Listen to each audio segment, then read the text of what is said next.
दोनों दिन लगातार मैंने इनकी मीटिंग को अटेंड किया और मुझे बहुत अच्छा लगा है। वेदों शास्त्रों के बारे में जो हम नहीं जानते थे, उन्होंने इतना अच्छा ज्ञान दिया है और हम चाहते हैं कि ये ज्ञान हमें भी मिले ताकि हम जाकर लोगों को उनकी आंखों को खोल सकें और वो लोग जानें कि क्या गहराइयाँ क्या हैं। ये सचमुच बहुत ही ऐसा था कि जो हमारी सोच से भी बाहर था। हमें बहुत अच्छा लगा। हम चाहते हैं कि परमेश्वर उन्हें बहुत इस्तेमाल करे। यहाँ पर आकर बहुत ही आनंद मिला मुझे। मैंने पास्टर आचार्य जी के और भी बहुत सारे मैसेजेस सुने हैं अलग अलग जगहों पे जाकर भी। जो भारतीय दर्शन शास्त्रों के बारे में हमें नहीं पता था, परमेश्वर ने इनके द्वारा हमें वो सब कुछ बताया। मैं परमेश्वर का दिल की गहराई से धन्यवाद करती हूँ। ईश्वर किंतु उसने आपको अपने हाथों से बनाया है। आप निज हस्त द्वारा आप उसकी निज प्रजा हो। আপনারা কিন্তু তার নিজের প্রজা। बाइबल कहती है परमेश्वर ने सब कुछ बोल के बनाया। और बाइबल যেভাবে বলে যে ঈশ্বর সমস্ত কিছু তার আওয়াজের দ্বারা বানিয়েছিলেন। इस समस्त संसार में मनुष्य ही केवल परमेश्वर के हाथों से बनाया गया है। और केवलमात्र मनुष्यকে তিনি নিজ হস্তের দ্বারা বানিয়েছিলেন। और ना केवल बनाया गया है, बाइबल कहती है परमेश्वर ने अपनी आत्मा को, अपना सब कुछ उसके अंदर रखा है। শুধুমাত্র যে তিনি আমাদেরকে সৃষ্টি করেছেন তা নয়, কিন্তু তিনি তার আত্মা আমাদেরকে দিয়েছেন। आप सोचिए एक व्यक्ति में से अगर आत्मा निकल जाए तो उसमें क्या बचेगा। আর আপনারা একটু চিন্তা করে দেখুন, একটা লোকের মধ্যে থেকে তার যদি আত্মা বেরিয়ে যায়, जब तक उसके अंदर आत्मा है वो जीवित है। আর যতক্ষণ পর্যন্ত সেই ব্যক্তির জীবনে আত্মা আছে, आत्मा महत्वपूर्ण है। তার কারণ আত্মা হচ্ছে অনেক মূল্যবান। मैं आपके साथ अपना धन बांट सकता हूँ। আর আমি আপনাদের সঙ্গে আমার অর্থকে ভাগ मैं করতে आपके পারি, साथ अपनी आशीषें बांट सकता हूँ। আমার আশীর্বাদকে ভাগ করতে পারি, लेकिन मैं अपनी आत्मा को आपसे नहीं बांट सकता, কিন্তু আমি আমার আত্মা আপনাদের সঙ্গে ভাগ করতে क्योंकि পারি उसे না। बांटने के लिए मुझे मरना पड़ेगा। তার কারণ সেটাকে ভাগ করতে গেলে আমাকে मैं মরতে आपको হবে। सब कुछ दे सकता हूँ लेकिन अपना प्राण, अपनी आत्मा नहीं दे सकता।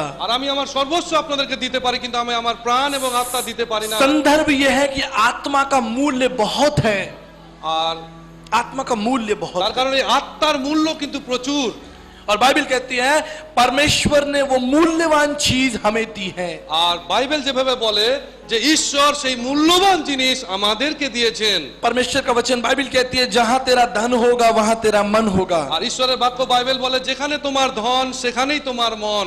आपने अपने धन को बैंक में जमा किया है। আর আপনারা আপনাদের ধনকে ব্যাংকে রেখেছেন। आपने अपने लिए फिक्स डिपॉजिट किए हैं। আর আপনারা কি করেছেন, সেখানে কিছু রাশি জমা করেছেন। आपने धन को अनेक प्रकार से इकट्ठा किया है আর আপনারা সেই ধনকে অনেক ভাবে একত্রিত और করেছেন। आपका मन वहां पर है। আর আপনাদের মন কিন্তু সেখানেই আছে। जानते हैं बाइबल क्या कहती है? আর আপনারা জানেন যে বাইবেল কি বলে? परमेश्वर ने अपने धन को मिट्टी के पात्रों में इकट्ठा किया है। আর ঈশ্বরের বাক্যে লেখা আছে যে ঈশ্বর তার যে ধন আছে সেটা মাটির পাত্রে और রেখেছিলেন। परमेश्वर का मिट्टी का वो पात्र आप है। আর ঈশ্বরের সেই মাটির পাত্র হচ্ছেন आप আপনারা। परमेश्वर का धन है। আর আপনি হচ্ছেন ঈশ্বরের ধন সম্পত্তি। अब आप सोचिए कि परमेश्वर का इस वक्त मन कहाँ होगा। আর এভাবে আপনি চিন্তা করুন যে ঈশ্বরের মন এখন কোথায় আছে। संसार की तमाम खूबसूरत चीजों को छोड़कर उसका मन आप पर है। আর এই জগতের সমস্ত সুন্দর সুন্দর জিনিস বাদ দিয়ে আপনার উপরে आपसे তার দৃষ্টি আছে। मूल्यवान उसके लिए कुछ भी नहीं है। আর আপনার থেকে মূল্যবান তার দৃষ্টিতে কিছু নেই। उस नाव के समान আর সেই নৌকোর মতন वो वापस आता है যখন সে ফিরে আসে, एक भारी मूल्य चुकाने के लिए। তার কারণ তাকে অনেক বড় মূল্যবান एक बड़ा मूल्य অনেক বড় মূল্য, बिना लहू बहाए क्षमा नहीं होती। যেটা বিনা রক্তের মাধ্যমে সেটা ক্ষমা হয় না। प्रभु का वचन कहता है इफिसियों की पत्री उसका 2:8-9 में, আর ইফিসীয় পত্রে তার 2 অধ্যায় 8 এবং 9 পদে বলছে प्रभु के अनुग्रह के द्वारा तुम्हारा उद्धार हुआ है। আর ঈশ্বরের অনুগ্রহের দ্বারাই কিন্তু তোমাদের পরিত্রাণ হইয়াছে। मेरे प्रियो अनुग्रह आप समझने की कोशिश करिए। আর এখানে দয়া করে আপনারা সেই অনুগ্রহটাকে বোঝবার চেষ্টা করুন। अनुग्रह वो विषय है जिसके योग्य आप नहीं हैं। আর অনুগ্রহ সেই বিষয় যার যোগ্য আপনারা কেউ নন। Grace is something what you don't deserve. আর অনুগ্রহ এমনই একটা বিষয় Which যা is- আমরা আশা করি না। You have no capacity or no capability, no education to get it. আর আপনার কোনো যোগ্যতা নেই, আপনার কোনো শিক্ষা নেই সেটাকে পাওয়ার। प्रभु यीशु मसीह का वचन कहता है अनुग्रह के द्वारा तुम क्षमा किए गए हो। আর ঈশ্বরের বাক্য প্রভু যীশু বলছেন যে আমরা আমার অনুগ্রহের কারণে তোমরা পরিত্রাণ পেয়েছো। भारतीय दर्शन शास्त्र में 3 मुख्य मार्ग बताए गए আর हैं। ভারতীয় দর্শন শাস্ত্রে 3টে মুখ্য বিষয়ের কথা বলা হয়েছে। ज्ञान मार्ग, সেটা হচ্ছে জ্ঞান মার্গ कर्म मार्ग আর কর্ম মার্গ और भक्ति मार्ग। এবং ভক্তি মার্গ।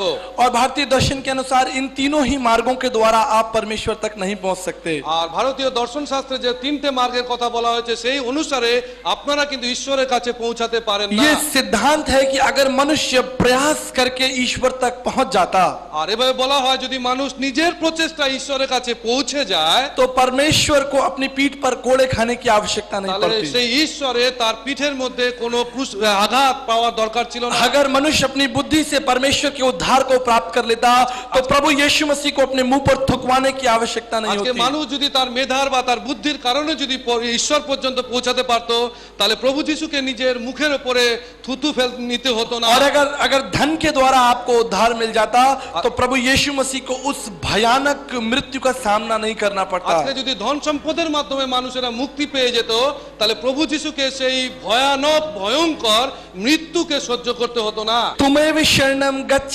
सर्वभावेन भारतम तत्व प्रसादनम प्रसादसी शाश्वतम।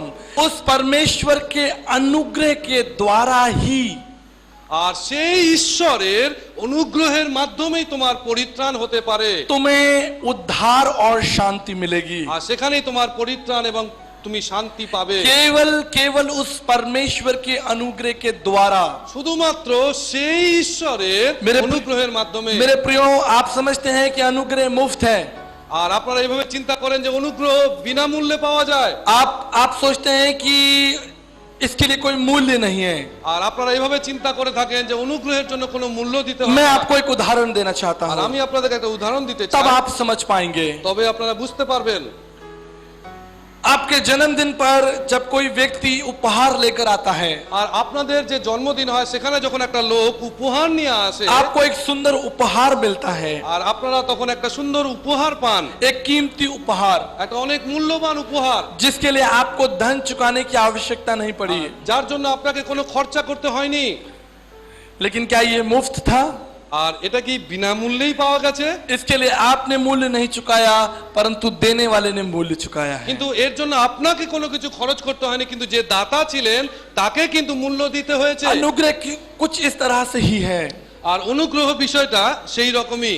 यद्यपि अनुग्रह एक उपहार है, गिफ्ट है, যদিও বা অনুগ্রহ একটা উপহার স্বরূপ, लेकिन ये मुफ्त नहीं है। কিন্তু এটা বিনামূল্যে নয়। किसी ने इसका दाम चुकाया है। কেউ এর দাম দিয়েছেন। बाइबल कहती है कि बिना लहू बहाए क्षमा नहीं होगी। আর বাইবেল যেভাবে বলে রক্ত সেচন ব্যতি রেখে পরিত্রাণ হয় না। इसलिए भारतीय दर्शन शास्त्र भी इससे पीछे नहीं है। আর ভারতীয় দর্শন কিন্তু এই বিষয়ে অন্য কিছু বলে না। वहां लिखा है तद रक्तनम परमात्म पुण्य दान बल्यागनम सर्व पाप परिहरो रक्त प्रक्षणम आवश्यम। जब तक लहू नहीं बहाया जाएगा क्षमा नहीं होगा। আর যতক্ষণ না পর্যন্ত রক্ত সেচিত হয় ক্ষমা পাওয়া যাবে না। इसलिए रक्त आवश्यक है। আর এই কারণে রক্ত আবশ্যক। रक्त मुफ्त है, আর রক্ত কিন্তু বিনামূল্যে পাওয়া যাচ্ছে, लेकिन उसके पीछे एक बड़ा दाम भी है। কিন্তু এর পেছনে কিন্তু অনেক মহামূল্যবান দাম তাকে দিতে হয়। आप देखिए रक्त की महत्वता को। আর আপনারা দেখুন যে রক্তের যে গুরুত্ব আছে। जब हॉस्पिटल में कोई व्यक्ति बीमार होता है उसे रक्त की आवश्यकता होती है। আর যখন কোনো চিকিৎসালয়ে কোনো লোক অসুস্থ থাকে डॉक्टर पेशेंट के घर वालों से कहते हैं तुम्हें जाकर तुरंत ही एक एक ए पॉजिटिव रक्त की ढूंढना होगा। আর ডাক্তারবাবু সঙ্গে সঙ্গে সেই রোগীর আত্মীয় পরিজনকে বলছে আপনারা এই রোগীর জন্য তাড়াতাড়ি রক্তের যোগান নিয়ে আসুন। तब आप इधर उधर दौड़ते हैं और लोगों को ढूंढते हैं जिसका रक्त जिसका ब्लड ग्रुप उससे मैच करता हो। আর সঙ্গে সঙ্গে আপনারা ছোটাছুটি করতে শুরু করে দেন সেই রক্তকে পাওয়ার জন্য যে এই রোগীর শরীরের সঙ্গে খাপ খাইয়ে যায়, মানিয়ে যায়। लेकिन उस रक्त का कोई मूल्य नहीं है। কিন্তু সেই রক্তের জন্য আপনাকে কোনো দাম দিতে হয় না। ब्लड बैंक के अनुसार रक्त के बदले रक्त दिया जाता है। আর সেই রক্তের যে ভান্ডার আছে সেখানে বলা হয়েছে রক্তের বিনিময়ে রক্ত। ऐसा नहीं है कि 1 लीटर या कुछ रक्त के लिए आपको लाखों रुपया देना पड़े। আর এটার এমন কোনো বিষয় নাই যে আপনি 1 লিটার রক্ত নেওয়ার জন্য আপনাকে 1 লাখ টাকা দিতে হচ্ছে। शायद किडनी या दूसरे चीजों के लिए लोग सौदा कर लेते हैं। আর আজকে শরীরের অন্যান্য অঙ্গের জন্য লোকেরা হয়তো আজকে একটা ব্যবসা शायद করে। आंख के लिए सौदा कर लें। আর आंख के लिए, আর হয়তো চোখের জন্য, तमाम चीजों के लिए सौदा कर सकते हैं, लेकिन रक्त के लिए कोई सौदा नहीं करता। আর শরীরের অন্যান্য অঙ্গের জন্য ব্যবসা হতে পারে, কিন্তু রক্তের জন্য কোনো ব্যবসা হয় না। तमाम देशों में रक्त जगह जगह ब्लड बैंक्स खोले जाते हैं। আর আজকে সারা পৃথিবীর মধ্যে আপনার ভিন্ন ভিন্ন স্থানে দেখবেন যে রক্তের জন্য ব্যাংক তৈরি করা হয়। ये इसलिए है कि रक्त बहुत महत्वपूर्ण তার है। কারণ হচ্ছে রক্ত অনেক গুরুত্বপূর্ণ। लेकिन दुख की बात यह है, আর দুঃখের বিষয় এটাই, आज इस संसार में ज्ञान अपनी चरम सीमा पर पहुंच गया है। আর আজকে জ্ঞান তার চরম শিখরে পৌঁছে গেছে, विज्ञान अपनी चरम सीमा पर पहुंच गया है, সাথে সাথে বিজ্ঞানও কিন্তু একই জায়গায় পৌঁছে গেছে। लेकिन उस रक्त को अभी तक लोग नहीं पहचान पाए, কিন্তু এখনো পর্যন্ত সেই রক্তকে লোকেরা जो कलवरी के क्रूस पर आपके पापों के लिए बहाया गया। যেটা সেই কালবেরি ক্রুশে আপনার পাপের জন্য দেওয়া एक হয়েছিল। कीमती लहू, একটা হচ্ছে অনেক মূল্যবান রক্ত, निष्कलंक परमेश्वर का अपना लहू। আর নিষ্কলঙ্ক এবং পবিত্র ঈশ্বরের রক্ত। श्वेताश्वर उपनिषद उसका 3 अध्याय 8 पद में लिखा है, আর শ্বেতাম্বর উপনিষদ তার 3 অধ্যায়ের 8 শ্লোকে বলছে, तुम्हें विद्वंती मृत्यु में 93 पंथा विदेते यनान। उस परमेश्वर को जानकर ही मनुष्य पाप से छुटकारा प्राप्त कर सकता है। আর সেই ঈশ্বরকে জেনেই লোকেরা পাপ থেকে ক্ষমা পেতে পারে। उस परम गति, उस मोक्ष को प्राप्त करने के लिए दूसरा मार्ग नहीं है। আর সেই পরম গতি, সেই মোক্ষকে পাওয়ার জন্য অন্য কোনো পথ নেই। केवल उस परमेश्वर को जानकर ही। কেবলমাত্র সেই ঈশ্বরকে জেনেই সেই মোক্ষ और প্রাপ্ত मेरे হতে प्रियो, পারে। ये हमारा अधिकार और आनंद है कि हम अपने सृष्टिकर्ता परमेश्वर को जाने। আর ঈশ্বর এটাই চান যে আমাদের সৃষ্টিকর্তা ঈশ্বরকে যেন আমরা জানতে পারি। कुलुस्सियों की पत्री में लिखा है कि वो अनदेखा अनजाना परमेश्वर। আর কলোসীয় পত্রে এইভাবে লেখা আছে, তিনি হচ্ছেন একজন অদৃশ্য ঈশ্বর। प्रेतों के काम में भी जब पौलुस एथेंस में जाते हैं, वहां पर एक अनजानी वेदी है। আর পৌলুস যখন এথেন্সে যাচ্ছেন, সেখানে তিনি দেখছেন যে একটা অজানা দেবতার উদ্দেশ্যে রচিত বেদি। इसलिए संत तुलसीदास जी कहते हैं, আর এই কারণে সাধু তুলসী দাস বলেন, बिन जाने प्रीत नहीं हो। আর না জেনে কারোর সঙ্গে প্রেম হয় না।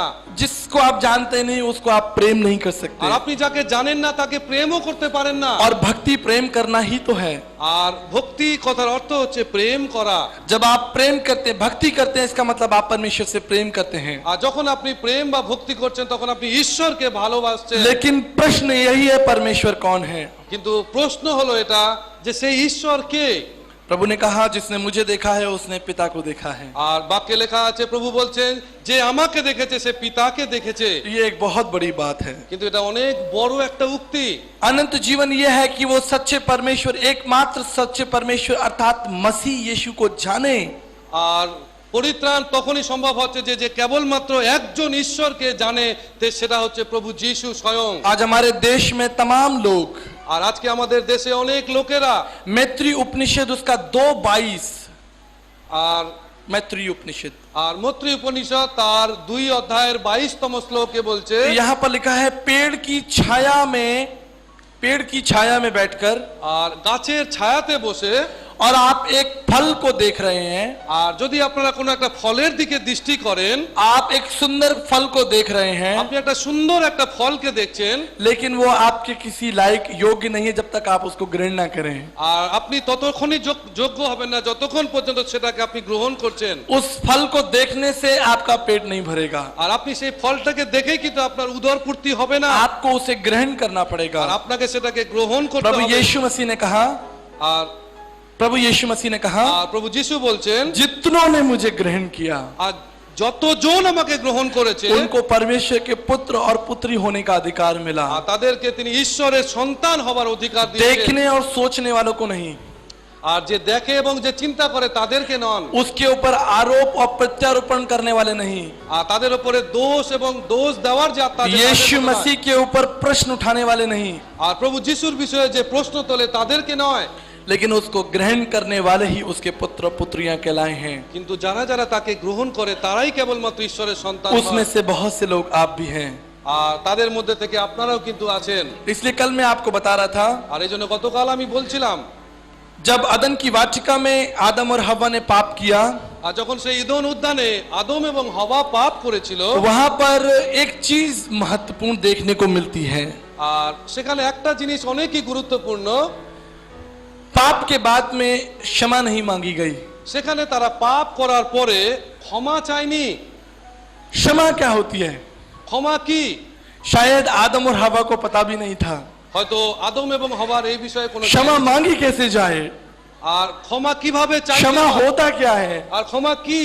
काश आदम और हवा उस स्थान पर परमेश्वर के पैरों को पकड़कर क्षमा मांगते। আর যদি এরকম হতো যে আদম এবং হওয়া সেখানে ঈশ্বরের পায়ে পড়ে গিয়ে ক্ষমা চেয়ে নিতেন, जिस तरह से संत तुलसीदास जी कहते हैं, আর যেভাবে সাধু তুলসী দাস বলেন, जाऊं कहां तज चरण तुम्हारे। আর আমি কোথায় যাব তোমার চরণ ছেড়ে।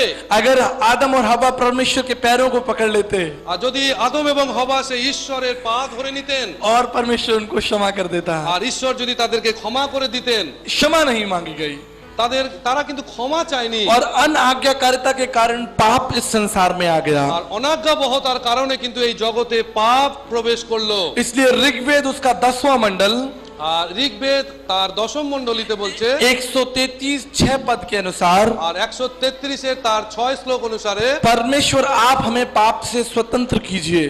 আর সেখানে বলা হচ্ছে হে ঈশ্বর তুমি আমাদেরকে পাপ থেকে স্বাধীন করো। ऋग्वेद 7वां मंडल 86 पद के अनुसार, আর ঋগ্বেদ তার 7ম মণ্ডলের 86 পদ অনুসারে हमें पाप के लिए दंडित मत कीजिए। সেখানে বলা হচ্ছে তুমি আমাদেরকে পাপ অনুসারে দণ্ডিত করো না। ऋग्वेद 7:89 के अनुसार, আর ঋগ্বেদ তার 7:89 পদে दया करके हमें क्षमा कीजिए। আর আমাদেরকে দয়া করে ক্ষমা করুন। ऋग्वेद 5:85 के अनुसार, আর সেই একই ঋগ্বেদ তার 5:85 परमेश्वर आप ही हमारी सहायता कीजिए। আর হে ঈশ্বর তুমি আমাদেরকে সাহায্য করো। मुझे आश्चर्य होता है আর আমি মাঝে মাঝে আশ্চর্য হয়ে যাই कि आदम और हवा इस बात पर विचार नहीं कर पाए আর আদম হওয়া তারা কিন্তু এই বিষয়ে চিন্তা করেনি कि क्षमा क्या होता है। আর তারা ক্ষমা কি।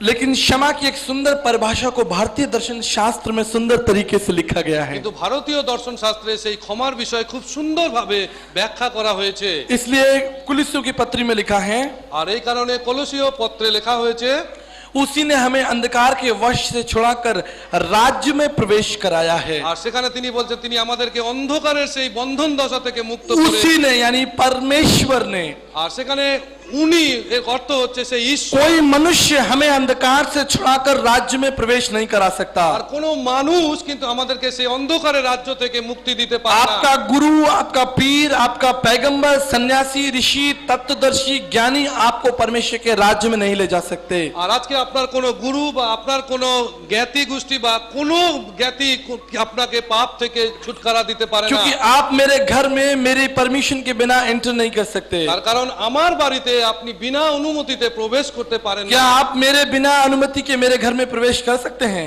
আর আপনি কি আমার বাড়িতে বিনা অনুমতিতে প্রবেশ করতে পারবেন? अगर आप बिना मेरी अनुमति के मेरे घर में प्रवेश करेंगे, मैं आपका विरोध करूंगा। আর আজকে যদি আমার বিনা অনুমতিতে আপনি আমার ঘরে প্রবেশ मैं করেছেন, आपको पुलिस में लेकर जाऊंगा। আর আমি আপনাদেরকে পুলিশের কাছে নিয়ে যাব, मैं आपसे झगड़ा करूंगा। আর আমি আপনার সঙ্গে ঝগড়া করব।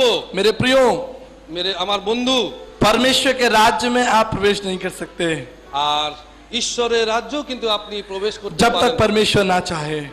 যতক্ষণ না পর্যন্ত ঈশ্বর না और চায়। इसलिए बाइबल कहती है, আর এই কারণে পবিত্র শাস্ত্র বাইবেল हर বলে, एक झूठ का चाहने वाला और गढ़ने वाला उस राज्य से बाहर होगा। আর সমস্ত মিথ্যাচারীরা সেই রাজ্যের বাইরে থাকবে। आप आज किसी के घर में भी जाइए, अगर उनके बुजुर्ग या प्राचीन लोग मर गए हैं, वहां लिखा होता है स्वर्गीय श्री। আর আজকে যদি আপনারা যে কোনো বাড়িতে যান তাদের প্রাচীনদের বিষয়ে তাদের বৃদ্ধ বৃদ্ধাদের বিষয়ে লেখা থাকে স্বর্গীয়। स्वर्गीय और उसके आगे उनका नाम लिखा होता আর है। তারপরে স্বর্গীয় কথা লেখার পরে তাদের নাম লেখা থাকে। मैंने आज तक कोई भी ऐसा फोटो नहीं देखा जिसके आगे नरकीय लिखा हो। আমি एमन কোনো ছবি এখনো পর্যন্ত দেখিনি তার আগে নরকীয় লেখা আছে। मैंने आज तक खूब रिसर्च की, लेकिन मुझे कोई भी व्यक्ति ऐसा नहीं मिला जिसके नाम के आगे नरकीय श्री लिखा हो या श्रीमती लिखा हो। আর আমি এই বিষয় নিয়ে অনেক গবেষণা করেছি, কোনো ফটোর সামনে আগে কিন্তু নরকীয় শ্রী বা শ্রীমতী লেখা নেই। कोई नरक नहीं जाना चाहता। কেউ নরকে যেতে চায় না। पूरा जीवन हमने बदमाशी की है, আর সারা জীবন ধরে আমরা বদমাশি করেছি। पूरा जीवन हमने झूठ बोला है, अंधकार किया है, पाप किया है, झूठ बोला है और झूठ से आनंदित हुए हैं। আর আমরা সারা জীবন ধরে মিথ্যা কথা বলেছি, মিথ্যার দ্বারা কার্য করেছি এবং মিথ্যার দ্বারাই আনন্দ করেছি। और अब हम स्वर्ग में प्रवेश करने जा रहे আর हैं। আজকে আমরা স্বর্গে যাওয়ার জন্য তৎপর। मेरे प्रियो, स्वर्ग परमेश्वर का स्थान है, कोई शॉपिंग मॉल नहीं है जिसमें आप घुस जाएंगे। প্রিয় বন্ধুরা, স্বর্গ হচ্ছে ঈশ্বরের আবাস, আপনার জন্য কোনো ব্যবসার স্থান নয়। ये हावड़ा का स्टेशन नहीं है जिसकी टिकट लेकर आप घुस जाएंगे। আর আজকে সেটা কোনো হাওড়া স্টেশন না যে টিকিট কেটে আপনি সেখানে প্রবেশ করবেন। परमेश्वर की आग, परमेश्वर के स्वर्गदूत परमेश्वर के द्वार पर खड़े हैं। আর আজকে সেই স্বর্গীয় আবাসের সামনে স্বর্গীয় দূতেরা দাঁড়িয়ে রয়েছেন। आप उस द्वार में तो प्रवेश करना बहुत दूर रही, आप उसकी कल्पना भी नहीं कर सकते। আর আজকে আপনি সেই দ্বারে প্রবেশ করা তো অনেক দূর, আপনি সেই বিষয়ে চিন্তাও করতে পারবেন না। लेकिन कोई है जो आपके हाथ को पकड़कर उसमें आपको प्रवेश करा सकता কিন্তু है। একজন আছেন যিনি আপনার হাত ধরে সেই স্থানে নিয়ে যাবেন। उसने एक मूल्य चुकाया है তার কারণ তিনি তার জন্য দাম দিয়েছেন। और आपको भी एक मूल्य चुकाना पड़ेगा। আর আপনাকেও একটা মূল্য দিতে হবে। उसने अपना रक्त बहाकर आपको क्षमा किया है। আর আজকে তিনি তার রক্ত সেচন করে আপনাকে उसने ক্ষমা अपने করেছেন। रक्त से आपका मूल्य चुकाया है। আর তিনি তার রক্তের দ্বারা আপনার সেই মূল্য দিয়েছেন। लेकिन आपको एक मूल्य चुकाना पड़ेगा, वो है पश्चाताप। আর আজকে যে মূল্যটা আপনাকে দিতে হবে তা হচ্ছে অনুতাপ।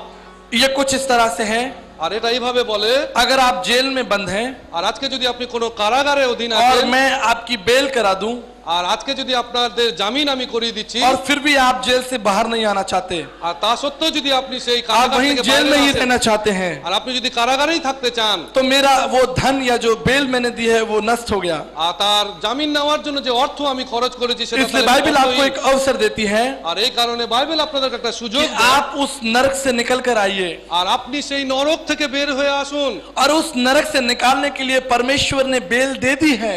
আর আজকে সেই নরক থেকে বার করার জন্য প্রভু যিশু জামিন নেওয়ার জন্য অর্থ খরচা जब করেছেন। आप अपनी कोठरी से निकलकर उस मुख्य द्वार तक जो बाहर की ओर जाता है जाएंगे, कोई आपको रोकेगा नहीं। আর আজকে সেই কারাগারের বন্ধ কুঠুরি থেকে আপনি যখন সেই মুক্ত দ্বার দিয়ে বাইরে যাবেন, কেউ लेकिन अगर আপনাকে आपकी আটকাবে না। बेल नहीं चुकाई गई है और अगर आप वहां से निकलने का प्रयत्न करेंगे, वहां पर गार्ड्स आपको रोक लेंगे। কিন্তু যদি জামিন বিনা যদি আপনি সেখান থেকে বের হয়ে আসার চেষ্টা করেন, आपको उस कोठरी রক্ষীরা আটকে দেবে। से आपको उस कोठरी से बाहर नहीं निकलने दिया जाएगा। আপনাকে সেই কুঠুরি থেকে কেউ বার হতে দেবে না। लेकिन जब एक वकील आपको लेने आएगा কিন্তু যখন কোনো উকিল আপনার কাছে আসবে, और वो कहेगा कि तुम्हारा दाम चुका दिया गया है, আর তখন সে যখন বলবে তোমার জন্য জামিনের অর্থ দেওয়া और হয়েছে, तब वो काल कोठरी से आपको हाथ पकड़कर बाहर ले जाएगा, আর সেই উকিল যখন আপনার সেই কুঠুরি থেকে বাইরে নিয়ে যাবে, और कोई भी ताकत आपको रोक नहीं पाएगी। কোনো শক্তি আপনাকে আর আটকে রাখতে পারবে না। यीशु मसीह ने कहा है, मैंने तुम्हारा मूल चुकाया है। প্রভু যিশু বলেছেন যে আমি তোমাদের জন্য মূল্য इसलिए দিয়েছি। कोई भी आपको परमेश्वर के राज्य में प्रवेश करने से रोक नहीं सकता। সেই কারণে আপনাকে কেউ ঈশ্বরের রাজ্যে প্রবেশ করতে उसने বাধা দিতে मूल्य পারবে না। चुकाया है, लेकिन आपको भी कुछ चुकाना पड़ेगा। কিন্তু তিনি মূল্য দিয়েছেন, কিন্তু আপনাকেও একটা ছোট্ট মূল্য দিতে হবে। आपको पत्थर का हृदय परमेश्वर को देना আর पड़ेगा। আপনার যে আজকে প্রস্তরময় হৃদয় সেটাকে ঈশ্বরকে দিতে হবে। आपको गाली देने वाली जीभ परमेश्वर को देनी होगी। আর আজকে যে খারাপ কটু কথা বলার যে আপনার জীব আছে आपको সেটা ঈশ্বরকে व्यर्थ দিতে হবে। कल्पना करने वाला मन दिमाग जो है वो प्रभु को देना আর पड़ेगा। আজকে খারাপ কুচিন্তা করার যে মন সেটা ঈশ্বরকে দিতে হবে। ये बिल्कुल इस तरह से होता है जैसे एक खराब गाड़ी गैरेज में जाती है, আর এটা এইভাবে হয় যখন একটা খারাপ গাড়ি সেটা যখন গ্যারেজে যায়, लेकिन एक अच्छा मैकेनिक उसको तैयार कर कर उसको वापस योग्य बनाता কিন্তু है। একজন ভালো একজন মিস্ত্রি সেটাকে আবার সুন্দর করে নতুন বানায়। हम सब जितने यहाँ बैठे हैं टेलीविजन पर सुन रहे हैं, আর আজকে আমরা যারা যারা বসে আছি প্রত্যেকে কিন্তু সেই দূরদর্শনকে শুনছে। हम सब अयोग्य हैं, खराब हैं, আর আমরা প্রত্যেকে এখানে অযোগ্য এবং খারাপ, लेकिन एक मैकेनिक है, কিন্তু একজন আছেন, एक मैकेनिक है, কিন্তু একজন মিস্ত্রি আছেন, उसका नाम यीशु मसीह আর है। তিনি হচ্ছেন প্রভু যিশু। उसको पता है कि मुझे कौन सा तार जोड़ना है। আর তিনি একমাত্র জানেন যে আমাকে কোন জায়গায় আমাকে সারাই করতে হবে। अंतिम कहानी बताकर हम समापन की ओर चलेंगे। আর শেষ একটা কাহিনী বলে আমি শেষ করতে যাচ্ছি। एक बार सड़क पर एक गाड़ी खराब हो जाती है আর একদিন একটা রাজপথে একটা গাড়ি খারাপ হয়ে গেছে, और बहुत सारे मिस्त्री उसको ठीक करने की कोशिश करते আর हैं, অনেক মিস্ত্রিরা সেখানে এসেছিলেন ঠিক করবার জন্য। और तब वहां पर एक बुजुर्ग आदमी आता है। আর সেখানে একজন প্রাচীন লোক এসেছিলেন। वो कहता है, कितनी देर से तुम इस गाड़ी को ठीक करने की कोशिश करते हो, नहीं होती। আর এতক্ষণ ধরে তোমরা চেষ্টা করেছো এই গাড়িটাকে ঠিক করবার জন্য, যখন ঠিক হচ্ছে না, मैं तुम्हारी सहायता करना चाहता আর हूँ। আমি চেষ্টা করতে পারি এটাকে ঠিক করবার জন্য। लोग कहते हैं, ये बुजुर्ग और ये क्या हमारी सहायता करेगा, हम लोग एक्सपर्ट्स लोग हैं। আর লোকেরা সঙ্গে সঙ্গে বলতে শুরু করলো, একজন বৃদ্ধ সে কি আমাদেরকে সাহায্য করবে, আমরা তো এক একজন এখানকার দক্ষ। वो कहता है, केवल 2 मिनट दीजिए। আর তিনি এভাবে বলছেন 2 মিনিট সময় তুমি আমাকে দাও और वो लोग उसको 2 मिनट का समय देते हैं। আর এবং তারা তাকে 2 মিনিট সময় অনুমোদন করলেন 2 मिनट बाद गाड़ी ठीक हो जाती है আর 2 মিনিট পরে সেই গাড়ি ঠিক হয়ে গেল और तमाम वो योग्य जो मैकेनिक थे वो उनके पैरों में गिर जाते हैं। আর সেখানে সারা যে মিস্ত্রিগুলো ছিল তারা সঙ্গে সঙ্গে हम তার পায়ে পড়ে গেল। सुबह से इस गाड़ी को ठीक कर रहे हैं, आपने 2 मिनट में ठीक कर दिया। আজকে সকাল থেকে আমরা চেষ্টা করছি গাড়িটাকে ঠিক করবার, আপনি 2 মিনিটে ঠিক করে দিলেন। वो उसके पैरों में गिरकर पूछते हैं आप कौन हैं? আর তখন সে তাদের পায়ে পড়ে জিজ্ঞাসা করছে যে আপনি কে। वो कहता है मेरा नाम हेनरी फोर्ड है, मैं फोर्ड कंपनी का मालिक हूँ। আর তিনি সঙ্গে সঙ্গে বলছে আমার নাম হচ্ছে হেনরি ফোর্ড এবং আমি ফোর্ড কোম্পানির মালিক। मैंने ही इस गाड़ी को बनाया है, আমি এই গাড়িটাকে বানিয়েছি। मैं इस गाड़ी का सृजक हूँ, जनक हूँ। আর আমি হচ্ছে এই গাড়ির সৃষ্টিকর্তা। मेरे प्रियो, আর প্রিয় বন্ধুরা, सड़क छाप मैकेनिक आपको ठीक नहीं कर सकते, আর কোন সড়কের মিস্ত্রি আপনাকে ঠিক করতে পারবে না, लेकिन सृजनहार आपको ठीक कर सकता है। কিন্তু যে আপনাকে সৃষ্টি করেছে সেই ঠিক করতে পারবে। और उस सृजनहार परमेश्वर का नाम सिर्फ और सिर्फ यीशु मसीह है। আর সেই সৃষ্টিকর্তা ঈশ্বরের একমাত্র নাম তিনি হচ্ছেন প্রভু যীশু। प्रभु आपकी सहायता करे। আর ঈশ্বর আপনাদেরকে সাহায্য করুন। हम अपना सत्संग समाप्त नहीं करना चाहते আর আমি এখন তাড়াতাড়ি শেষ করতে চাইছি না, बिना आपको ये अवसर दिए कि यीशु मसीह को अपने जीवन और अपने परिवार का उद्धारकर्ता प्रभु ग्रहण करें। আর যতক্ষণ না পর্যন্ত সেই সুযোগ আপনাদেরকে দিচ্ছি যেন আপনারা প্রত্যেকে যিশুকে নিজের ব্যক্তিগত মুক্তিদাতা রূপে গ্রহণ मेरे করেন। साथ इस छोटी सी प्रार्थना को दोहराएं। আমার সাথে সাথে এই ছোট প্রার্থনাটা বলুন। प्रभु यीशु, প্রভু যীশু, मैं आपके महान प्रेम और बलिदान के लिए আর আমি তোমার সেই মহান প্রেম এবং বলিদানের জন্য धन्यवाद करता हूँ। তোমাকে ধন্যবাদ দিই। अपनी प्रतिज्ञा के अनुसार मेरे जीवन में आए, আর তোমার প্রতিজ্ঞা অনুসারে তুমি আমার জীবনে এসো, मेरी सहायता करें আমাকে সাহায্য করো और मुझे अपने पुत्र और पुत्री होने का अधिकार दें। আর আমাকে তোমার নিজ সন্তান পুত্র এবং কন্যা হওয়ার অধিকার দাও। इस प्रार्थना को এই প্রার্থনা यीशु के नाम से मांगता প্রভু हूँ, যিশুর নামেতে চাই, आमीन। आमेन। प्रिय दर्शक को हम धन्यवाद देना चाहते हैं यीशु सत्संग कार्यक्रम के साथ बने रहने के लिए। इस समय जब आप यीशु सत्संग कार्यक्रम को टीवी पर देख रहे हैं, डेटा सॉफ्ट कंपनी की ओर से ये प्रोग्राम आप तक पहुंचने में हमारी सहायता की है। हम इस कंपनी को, इसके ओनर को, मैनेजमेंट को यीशु मसीह के नाम से ब्लेस करते हैं। हम धन्यवाद करते हैं कि उन्होंने अपनी आशीषों का एक उत्तम भाग प्रभु की सेवा के लिए साझा किया। साथ ही हम प्रार्थना करना चाहते हैं तमाम हमारे उन दर्शकों के लिए जो हमारे लिए प्रार्थना करते हैं, हमें पत्र लिखते हैं, अपनी आशीषों को हमारी सेवा में बोते हैं। हम विश्वास करते हैं कि हमारा और आपका मिलकर परिश्रम इस देश के लिए एक बड़ी आशीष को लेकर आएगा। हम अपने देश के लिए प्रार्थना करते हैं। ये देश बहुत सी समस्याओं से जूझ रहा है, नशा, बुराइयां, लड़ाई झगड़े, फैमिली कोर्ट्स। हम विश्वास करते हैं कि प्रभु इस देश पर बड़ी आशीष करे, हमारे भारत देश में शांति हो, आशीष हो, उन्नति हो। आइए हम इन सब बातों के लिए प्रभु का धन्यवाद करते और प्रार्थना करते हैं। पिता परमेश्वर, मैं धन्यवाद करता हूँ इस समय जब टीवी पर आपके बेटे और बेटियां इस कार्यक्रम को देख रहे हैं। पिता, इस कार्यक्रम के माध्यम से आप अपनी आवाज़ को और अपनी आशीषों को उंडेलें। हम प्रार्थना करते हैं, धन्यवाद करते हैं डेटा सॉफ्ट कंपनी के लिए पिता परमेश्वर कि उन्होंने अपनी आशीष का उत्तम भाग हमारे साथ साझा किया कि प्रोग्राम पूरे ब्रॉडकास्ट भारत देश में किया जाए। इस कंपनी के मैनेजमेंट को, ओनर को हम यीशु के नाम से ब्लेस करते हैं। साथ ही प्रार्थना करते हैं हमारे देश में बड़ी शांति और आशीष हो पिता। एक और जहां हम बहुत सारी समस्याओं को अपनी आंखों से देखते हैं पिता, दूसरी ओर हम विश्वास करते हैं कि आप हमारे जीवंत परमेश्वर हैं और आप अपनी वायदों को, अपनी प्रतिज्ञाओं को पूरा करने में योग्य और सक्षम हैं। प्रभु जी, इस देश पर आप अपनी आशीष बढ़ाइए। तमाम वो लोग जो बीमार हैं, असफल हैं, जिन्होंने अपने शरीर को नशे में और बुराइयों में नष्ट कर दिया, आप उनकी सहायता करें। जवान बच्चों के साथ यीशु मसीह के नाम से हम विजडम के लिए प्रार्थना करें, धन्यवाद करते हैं। यीशु मसीह के नाम से इस प्रार्थना को हम मांगते हैं, आमीन। प्रिय दर्शकों, साथ ही हम प्रार्थना करना चाहते हैं इस कार्यक्रम के द्वारा पूरे देश में हम प्रभु यीशु मसीह के महान प्रेम और संदेश को ले जाना चाहते हैं। हम प्रार्थना करते हैं कि प्रभु ऐसे लोगों को खड़ा करे जो हमारी सेवा में अपनी सहायता को दे सकें, ताकि ये कार्यक्रम टीवी पर जारी रहे। अगर आप अपने सहयोग को हमारे साथ साझा करना चाहते हैं, स्क्रीन पे दिए गए नंबरों पर बातचीत करके या ईमेल पर आप बातचीत करके हमारे सहयोगी बन सकते हैं। हमारा विश्वास है कि आपका और हमारा परिश्रम इस देश के लिए एक बड़ी आशीष को लेकर आएगा और एक दिन भारत देश यीशु मसीह के महान प्रेम और बलिदान को समझेगा। तब तक जय भारत, जय यीशु। प्रभु आपको आशीष दे। God bless.